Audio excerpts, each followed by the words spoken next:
kapatid sa pananampalataya,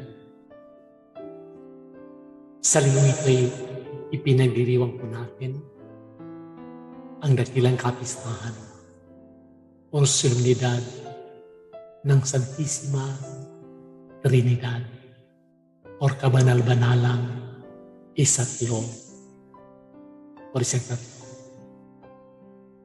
Alalaw bagay merong isang Diyos sa tatlong pagpapahayag, pagbubunyag, at pagsisiwalat ng kanyang sarili. Una, ang Diyos Ama. Pangalawa, ang Diyos Anak. Pangatlo, ang Diyos Espiritu Santo. Iisang Diyos sa tatlong persona. Iisang Diyos sa tatlong pagpapahayag ng kanyang sarili. Sa galing ating po, mga kapatid, hindi po natin maarok o maintindihan ang hiwaga ng Santisima Trinidad.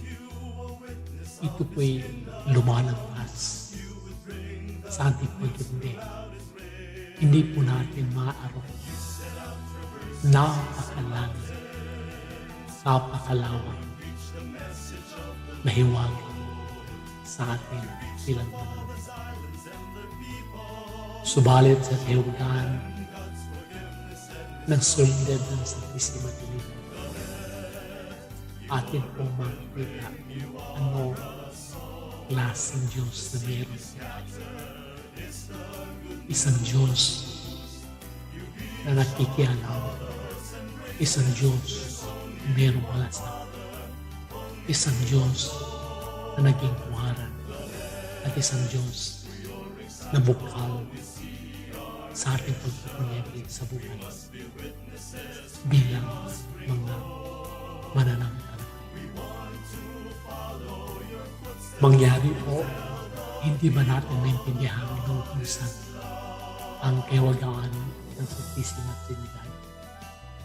Subalit ayon po sa isang bantog na obispo, si Dom Elder Camargo, sabi ko niya,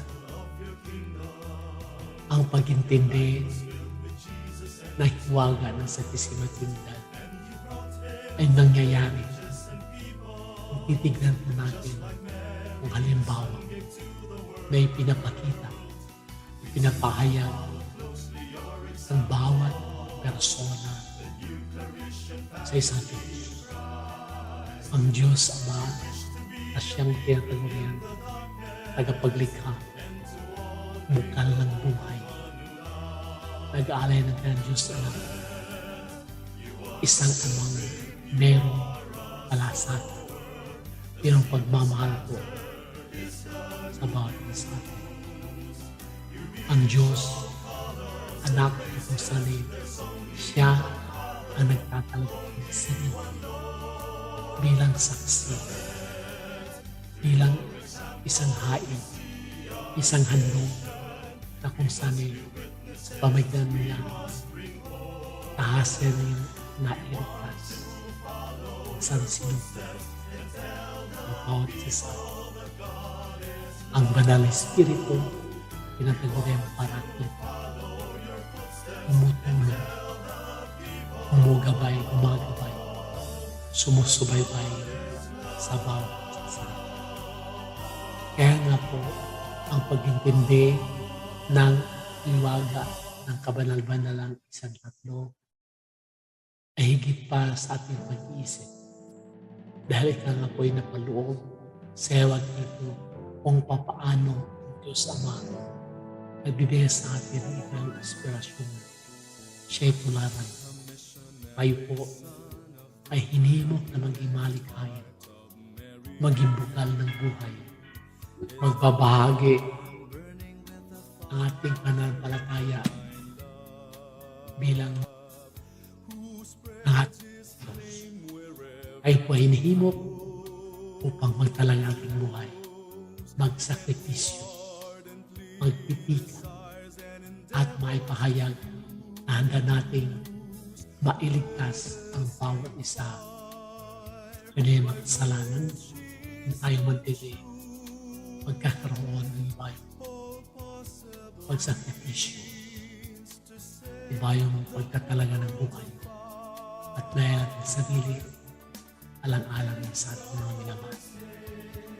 Ngayon man din po bilang pagtutulad, paghahaltulad ng Diyos Espiritu Santo.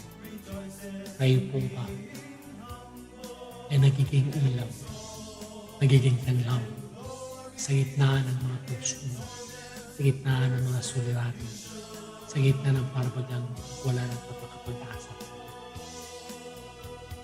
Kaya nga, titignan natin, hindi pala malayo ang pagtintindi ng kabanal-banalang isa't ito.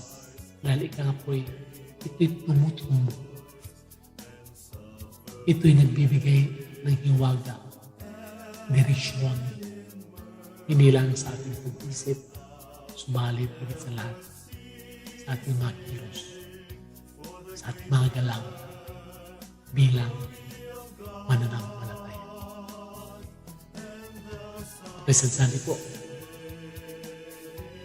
sa kanilang